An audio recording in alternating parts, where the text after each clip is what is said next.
Well. It has been over 4 years since I had a podcast, and I am so excited that I get to do this again. Welcome to the Otaku Podcast. My name is Hector. I am your host, and you know what? We're going to keep this pretty short and simple. My definition of short and simple is about 30 to 45 minutes, and most of this will be some filler talk, and in between the said filler talk, we'll go ahead and get some reviews done. So, let's get started. Otaku, well, why that name? Many of y'all from California knew me as Broco with Neurology Podcast when I used to host with my good buddy Jack from Canada. The nice people over there, right? And so that being said, it just couldn't be neurology without Jack, and unfortunately, we have very different schedules, and it wasn't possible. I mean, my schedule is severely busy. Personal life things, work, and what have you. I try to record multiple episodes at a time so I can release them as time goes on, and I just go with the punches, roll with the punches, whatever that saying is, and just go with the flow at the end of the day. So that being said, with Otaku, that name is Japanese, obviously. It means geek or nerd, plain and simple. I'm a geek and I'm also a nerd. I like professional wrestling. I like anything DC. I like anything Marvel. I like anything Star Wars. I like anything anime. I love video games. The list goes on and on and on. And I could talk about it for hours. I could talk about it for days. And we'll probably throw in some sports there in my own little sports takes, even though most of it will probably be a bit unpopular to most people here in Kansas City because I'm a Raiders fan, ride or die, Raider Nation. But again, we go with the flow. So Otaku, that's where the name came from. Just being a geek and a nerd, and I put the two together. And, I had some really good people to help me design this logo for the podcast. So I'm looking forward to many good things to come. And so let's go ahead and get started. First things first, Thunderbolts. Many people saw Thunderbolts. Many people were impressed with the movie. Now, my review, it's pretty much mirroring what many people felt how great the movie was. It was different. It wasn't necessarily a too much going on type of deal here because, they just got to the point with the plot, which I really appreciated. Every character had a pretty decent character development. Me personally, I love John Walker because he really didn't have much to do and much to develop in The Falcon and Winter Soldier. Or what was the other? Was that the series he was in? I don't even know, man. I'm so tired. But it was one of the series that he was in. And so, yeah, it was Falcon and Winter Soldier. I got to get my head on straight. And when he was named Captain America, obviously, the audience wasn't really pleased with it. I enjoyed the character because I knew the character had much potential. And that being said, this movie really brought it home for him. This really tackled down mental health issues that dealt with depression, anxiety, loss, grief, and also failing your own expectations. And with John Walker, he was built up to be Captain America. He was, put on a pedestal to be Captain America. But unfortunately, he fell short because of his own imperfections. And as a result, the world viewed him as a criminal, as a monster, and that's how he treated his family, as you saw in the movie there. But the way that the movie ended with John Walker walking up high, head up high, and what have you, that was awesome. And then you got these other characters that dealt with grief and depression. They felt at a loss. And so it was amazing to see that. It was different. It was very emotional. I mean, there were some points in the movie where I probably shed a tear or two. But again, it was awesome to see that. And it really was a breath of fresh air for the MCU. Really, it was a kickstart for the MCU. And spoiler alert, in case you haven't seen the movie, which why haven't you yet? But in case you haven't seen it yet, that second post-credit scene that we saw, oh my goodness, the Fantastic Four. And that's where this point leads up to now. The expectations for the Fantastic Four, first steps, and really Thunderbolts was that prequel to what is expected with the MCU. And then the Fantastic Four, first steps, will lay the groundwork of what we ought to expect from the MCU. And that being said, looking at the trailer and especially the last trailer, seeing Galactus for a few moments and even Silver Surfer, it seems like there's going to be some pretty heavy stuff going on here. I also feel like Thunderbolts might make an appearance based on the post-credits scene from Thunderbolts. So that would be pretty cool to see both teams meet up and try to tackle down Galactus in some way, shape, or form. It is going to be amazing, and I can't wait for it. Seeing Thunderbolts, how it was, and how the chemistry with all the characters worked out, and how all the characters were able to develop that close bond as close friends was incredible to see. And so I think we will see that even more so with the Fantastic Four characters in that movie as well.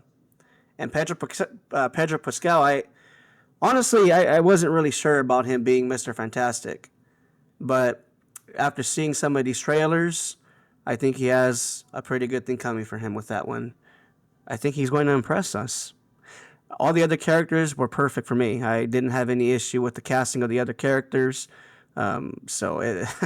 It's going to be awesome, man. I'm so looking forward to it. And really, with the Fantastic Four first steps, this is going to be probably a very important movie, I would think, before the big ones that are coming in the next couple of years or so.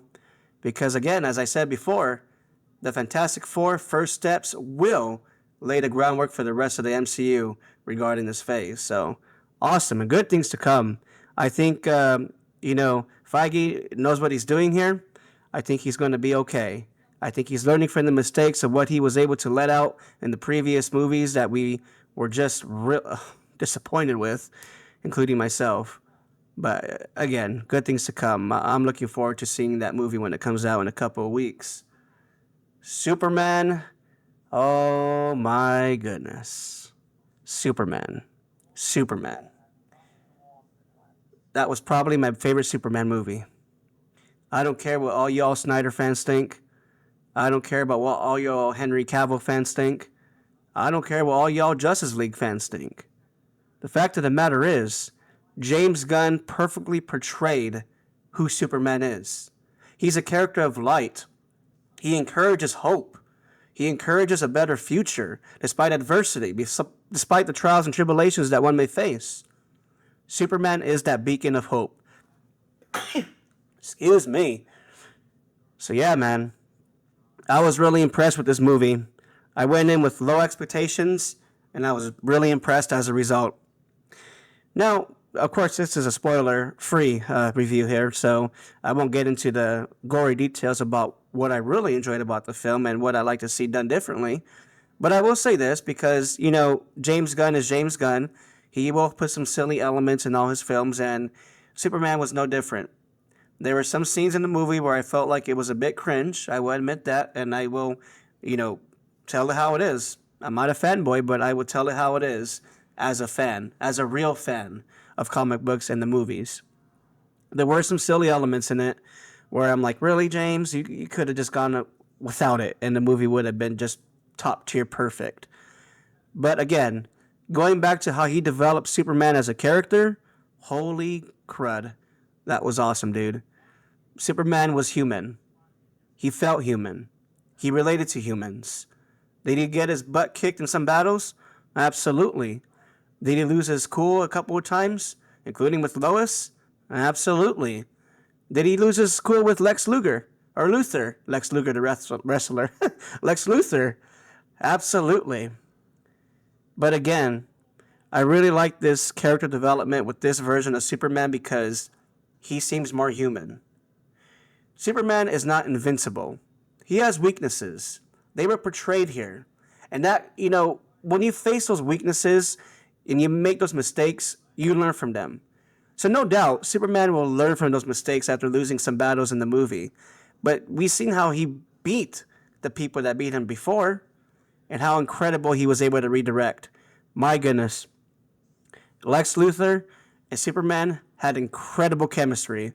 They had a history according to the dialogue that we've seen, which I love because nearly every superhero movie, even though there's different variations of them, we always see the backstory. We know Superman's backstory. We knew Batman's backstory. And that's why I really enjoyed the Batman movie when it came out in 21 or 22, I think it was, we didn't need to see another backstory to it. We knew how he became Batman. We knew how Superman became Superman. And it just cuts to the chase, which I really enjoyed from James Gunn. And he has the reins in DC. He knows what he's doing. He really enjoys the comic books. He really enjoys these characters. And that's why it gives me hope that he would do so perfect in the potential sequel. And we think about the potential movies that are coming out in the future that are not even named yet. But just think about the ones that have been named. Lanterns, Clayface. They're going to be great. And I'm looking forward to those movies because of what James Gunn has done already. Both with Marvel and DC. James Gunn really does take care of his movies, and he also knows how to develop his characters. And I can say without a shadow of a doubt that I'm so happy to be a fan of James Gunn because, nearly every movie he's came out with, he's hit out of the ballpark, man. And it's awesome. Really, really awesome. Now, a different take on a different genre, professional wrestling. Now, today is July 13th. Yesterday was July 12th. I mean, this whole weekend was a banger weekend so far because between July 11th when Superman came out, opening night, which I got to see with some friends, that was an awesome Friday night. Saturday rolls around, which was yesterday. AEW All in Texas. Holy crap. If you're a fan of professional wrestling like I am, which I've been a fan most of my life, heck, I even trained and wrestled for 2 promotions in California, EWF and PCW, for a brief time. It was awesome to see some wrestlers who trained me and worked with me do many great things for the industry. Now, regards to All in Texas, there was a lot of matches going on, a lot of storytelling going on, a lot of character developments going on, and really, a lot of these matches ended on a beautiful cliff note, while others finished off a beautiful story that took a couple of years actually to develop. Think about Hangman Adam Page, who's had a long history in professional wrestling, both here in North America and all over the world. Hangman Adam Page is the guy to lead AEW. And spoiler alert, he beat Jon Moxley for the title in probably the most violent match that I've ever seen in my life. This match is not for the weak, and I mean that in all sincerity. That was a very violent match. I wouldn't recommend, children watching that match, even though there were some children in attendance at the, and there in Arlington, Texas. Man, it brought me back to the vintage WWF days, the vintage ECW days where, you can tell that these 2 wrestlers trusted each other to do some crazy spots and do some crazy things to each other and very violent things to each other. I mean, from the start of the match, Hangman Adam Page started poking Jon Moxley in the forehead with a fork, and the blood started coming out. That was a real thing that happened. Now, granted, how professional wrestling works nowadays. It's no secret. Sometimes these are pre-cuts, things like that. And so in addition to that, it was possible that Jon Moxley probably pre-cut himself before the match, and they were able to conceal the match, or the spot rather, with Vaseline or different things like that are thick base where it's, discreet. But once you start opening that little area, the blood starts flowing. That's possible. But at the same time, he started bleeding in the same spots that Hangman Adam Page was poking him on. So pretty wild stuff. Barbed wires, chairs, tables, nails sticking from a board, forks, glass. I think the only thing that we were missing from that match was thumbtacks, which I was pretty shocked we didn't get that after seeing everything else. Both men were bloodied. Both men were fatigued. But my goodness, Hangman Adam Page, this was like 2 to 3 years of character development. This man was a champion. He lost the championship. He lost himself. He started feuding with the good guys in the company. He lost some matches. He won some matches. And it made him lose himself as a result. He was twisted. He was demented. Man, that feud with Strickland. We saw the worst of Hangman Adam Page. He burnt, storyline-wise, he burnt Swerve Strickland's childhood home. The man lost himself. but it was crazy to see the chemistry that Swerve had with him leading up to Jon Moxley. Even in the match, Swerve helped Adam Page win the match. We saw an awesome appearance by Daniel Bryanson. And, it was awesome to see Bryan make his return.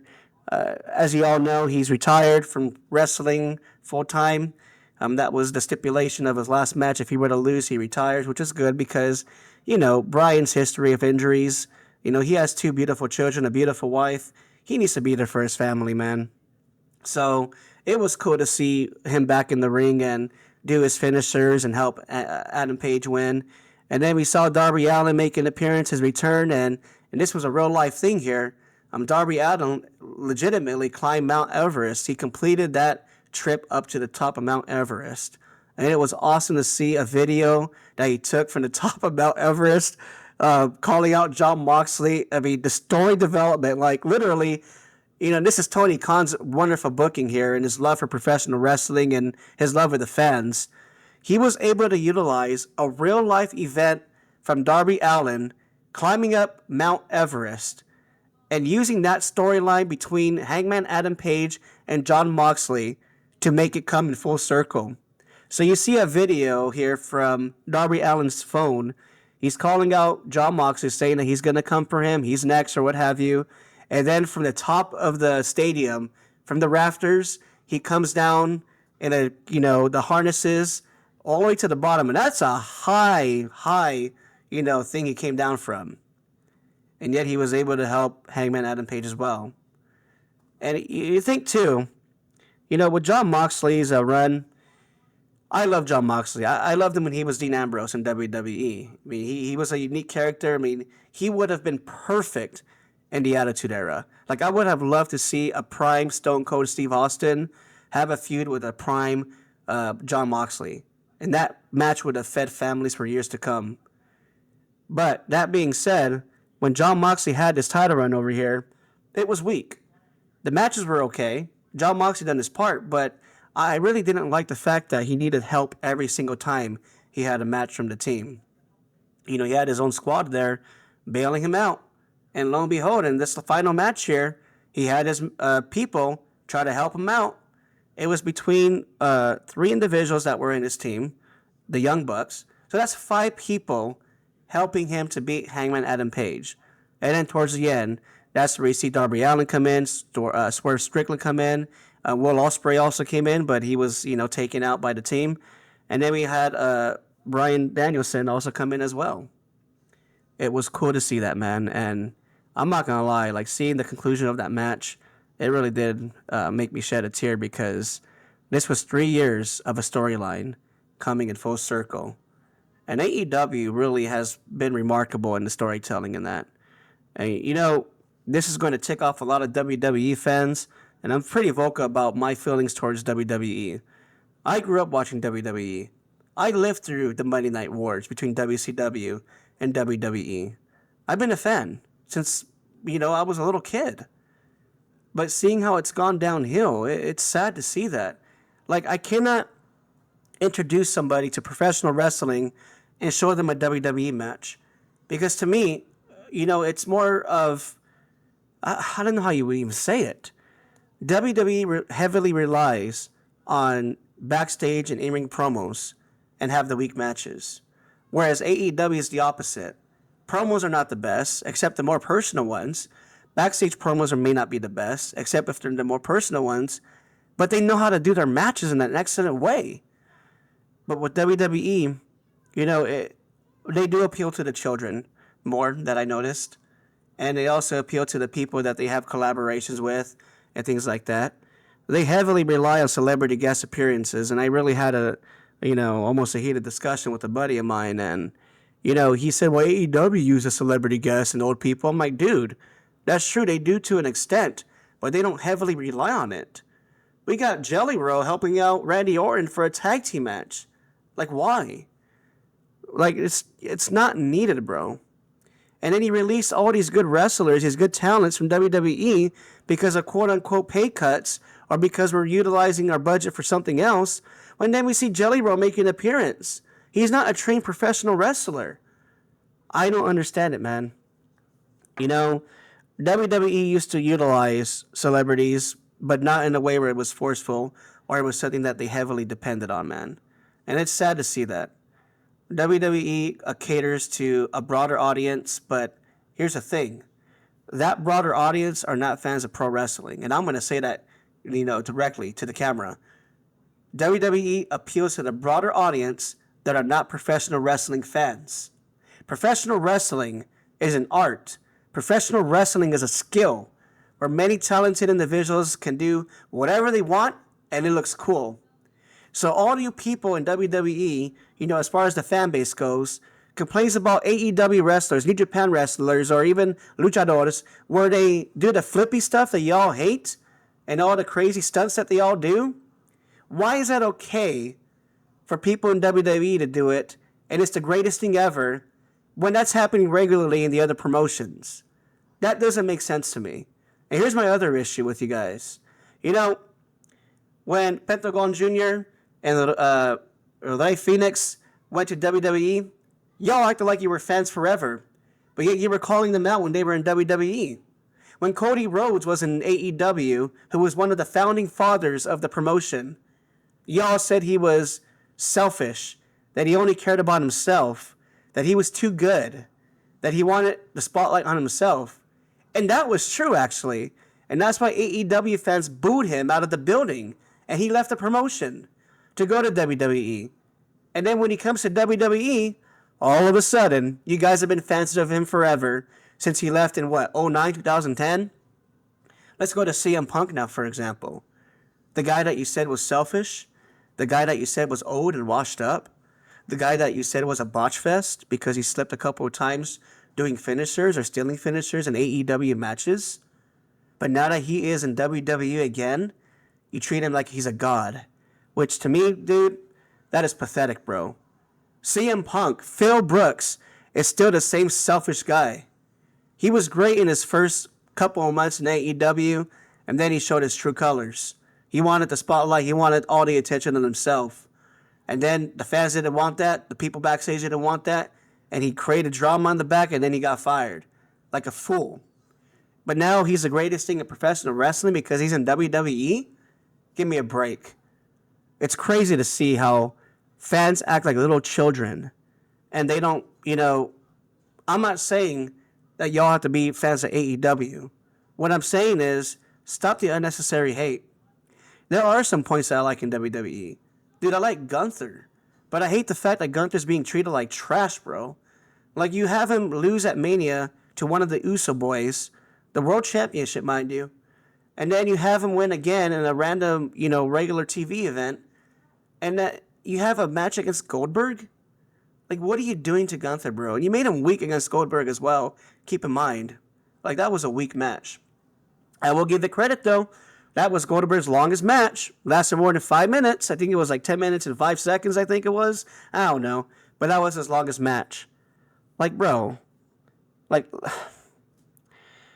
I'm sick and tired of seeing the very few AEW posts from different writers or pages where they show a slight support for AEW. And it is bombarded by hateful comments in the comment threads. Like, grow up, people. Like, do better. Now, as far as All In, going back to All In after I went over this rant here, the women's matches were incredible, especially Toni Storm versus Monet. That was probably one of the best matches I've seen for women. The spotlight was there. They had some crazy spots. There was a lot of storytelling. And then the spot at the end with that power driver from the top rope, or was it the second rope? I mean, these two women trust each other to do these stunts. It's hard to say if they practiced it. It really is hard to practice some of those moves without getting hurt. It probably has to happen in the moment. But, man, what an excellent match. You think about the match with Kenny Omega and Okada. Dude, these two had a history. They've wrestled many matches, countless matches, for many years. This wasn't the most high-flying, most violent match that they had. But, I mean, they're both older, too. You just can't do those crazy stunts forever. But it was some pretty good moments, some high spot moments, some high speed moments, and some slow speed moments. It was just a classic match, in my opinion, of two long storied rivals concluding the page there, or the book even. So whether they will have a match or not, that's up to Tony Khan. But I will say Okada won due to interference, which, for me personally, I hate that crap in pro wrestling. Like, if you're going to have a good concluding match, you better have a freaking good match and end it fair and square. And, let that come to full circle. Like, well, you just got to have it that way, man. So, really, as far as All In goes, I will give it, I'll give it an 8 out of 10. Because there were some matches in there where, it could have been the pre-show and gave more time for the bigger matches. But overall, dude, solid 8 out of 10. Superman, I would say because of James Gunn's silly moments that didn't need to be there, I would give that an 8.5 out of 10. Thunderbolts, dude, that's a 9 out of 10. Easy, like without a doubt. Such an awesome movie. And I'm looking forward to Fantastic Four, like I said before. Well, we'll go ahead and have a concluding segment here. And this pretty much is just shooting the breeze, man. Like how life is going, some filler stuff, things like that. Like I said before, it's been over 4 years since I've done the podcast. And, it was a lot of fun doing it with my buddy Jack with Neurology because, we fed off each other as far as the chemistry goes. He would bounce off ideas, vice versa. We would spend countless times talking on the phone or on text messages about what we were to do with the podcast. And we had a pretty decent following, man. And we were able to connect with other friends of ours, mutual friends of ours who also ran podcasts. And it was cool, dude. Like, it was an awesome time. But, obviously it became a chore after a while because we would record every Friday night. And then I would spend my Saturday or Sunday after doing my normal things in life to try to finish the episode and release it in time. But with this podcast, with the Otaku Podcast, this is just going to be for fun. I want to keep doing this for fun because I enjoy talking about the things that I love. But I will make sure that it will not be a chore for me. And so if it's not a chore, I will still have fun doing it. And that's something that I look forward to. And whether or not I have guests in the future or not, that remains to be seen. It just depends on how things go with, the first few episodes of this podcast. But it's always going to be lighthearted. It's always going to be like I'm talking to a friend of mine. And I want to keep it that way, honestly, bro. Like, I always want to keep it this way. And I think because I keep it this way, it's always, like I said, it's always going to be fun. And I look forward to the future. Whether this episode is heavily received or not remains to be seen. I'm still going to be streaming my video games and things like that when I have time to do it. I think the podcast will take priority over that, if I'm being honest. But that's cool, though. Like, I'm going to try to share some clips, in the podcast as well in post. And, again, many good things to come, and I'm looking forward to it. Now, as far as personal life goes, I spent almost 4 years here in the Kansas City area, and I'm loving it, dude. Like, it's been awesome. The cost of living is much less in California. I'm able to have a decent-looking house here and, still live on a budget. And I'm able to make some great friends out here as well who, like the things that I like. And we get along perfectly fine. People here, for the most part, are friendlier, based on my experience. Time does move a little slower out here, based on my experience. And people really just live in the moment. People are not as fast-paced like it is in the LA area, and you have to work 2 jobs, most likely, to make a living in California. And that in of itself, especially if you have a family, it's stressful. But here, it's not like that. The weather here sucks. We have 4 real seasons here. Winter's very, very cold. Spring is absolutely gorgeous. Summer, which we're experiencing right now, is dreadful. I mean, we got the upper 90s and almost 100% humidity. So it is dreadful. I hate it. I hate the cicadas. I hate all the bugs that come out during the summer. It is just, a nightmare going outside every day. Lovely. And then the fall, of course. I think fall is also beautiful. And just seeing all the leaves change colors. And obviously we have a lot more trees here than LA. So we see a lot more beautiful trees out here. Awesome, man. Food here. I think honestly the burgers and the barbecue is only good here. I can make better Mexican food. I can make better Asian food out here in my home than going out to a restaurant. I certainly miss all the food trucks in LA and all the good and real Mexican food, all the good and real Asian foods. But hey, I've been here 4 years now, and I don't see myself moving back to LA area, so things are going great with that. So yeah, man. I mean, and also too with work. I just got a new position with the school district, so I was working near the Chief Stadium in Kansas City over there, and that was about a 50-minute drive one way. So you do the math; it's almost 2 hours, of work every day of driving. So gas was getting more expensive, and it was taking all my money away. But I just got a new position, so now I work for the local school district where I'm at. I'm doing the same type of work, the special education, and it's awesome, man. Like, it is an awesome privilege to work with little kids, in the spectrum, because really it makes me think about how I was when I was younger, and I see myself in them, and I'm thinking, dang, I might be a little autistic myself, Who isn't nowadays though? It's 2025. But yeah, man, it's awesome just seeing their little eyes brighten up when they see you, and especially when you're helping them with work and they start connecting the dots. Dude, that's an awesome feeling. It's an awesome feeling, and I hope that I can continue this work for many years to come. Hopefully, I can step up in the positions, because my ultimate goal, as it was when I was at the youth facilities, as some of you know, my goal is to be higher up in the ranks as far as where that field is, because I want to be an instrument of change. I want to help people, and I've always helped people. I've been helping people since I became a minister, almost 15 years ago now. I enjoy helping people, and I think with this position that I have, man, I don't want to get emotional now, but oh boy, it's awesome, dude. Like, I love it. I love working with the kids. I like working with the teachers and the principals, and this was the best decision I made. The last job that I had with the state, working at that facility for the youths, it was a great work too, and I still keep in touch with some of them. Those who were released from custody, and they're doing better things now. But sadly, I didn't get much support from management, and it was tough leaving those kids, because they love me and vice versa. I done all I could to help them and gave them resources and tools to improve in their lives, and introduce some of them to God. It's been great, man. Like, I love that work, but unfortunately, it just became a place where I wasn't happy. And if I'm not happy, then I can't, do the work that I want in a great way, was portrayed that way, that I love the work. And I hope things get better at the facility. I really do. I still care about the kids that are still there. I care about some of the staff that are still there, But I think at this point, it's a state issue. The system is broken. I was in social services. That was the department that I was in. The system is broken. And I was hoping to be that instrument of change to improve the system. But I wasn't, given an opportunity to.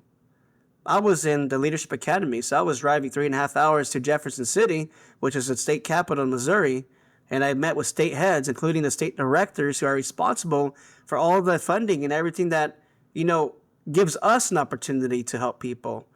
And I talked to them, and I've tried and tried and tried, but yeah, it wasn't going to work, sadly. But yeah, man, I'm happy where I'm at now. I'm privileged where I'm at now, and I'm going to go ahead and take it full on and do the best work that I could. But I hope you guys enjoyed this first episode. There wasn't a lot to talk about. I mean, like I said, I was going to keep it between the 30-minute and 45-minute mark. We're at 34 minutes now. And so, guys, this is awesome. Like, I really enjoyed talking to you guys, and thanks for hearing me out. I got the Injustice movie playing in the background, as you all see. So I'm probably going to finish watching that and just, relive some good moments with the DC animated films, man. But, guys, I hope you have a wonderful week. If you're having, any issues, of course, talk to somebody. Talk to me. You got me on Instagram, you got me on Facebook, you got me on TikTok, man. My DMs are always open. Don't be weird about it, though. Like, if you really want to talk and be cool, I'm available to talk, man. But I hope you guys have a good rest of your week. And as always, thank you for joining me in Otaku Podcast.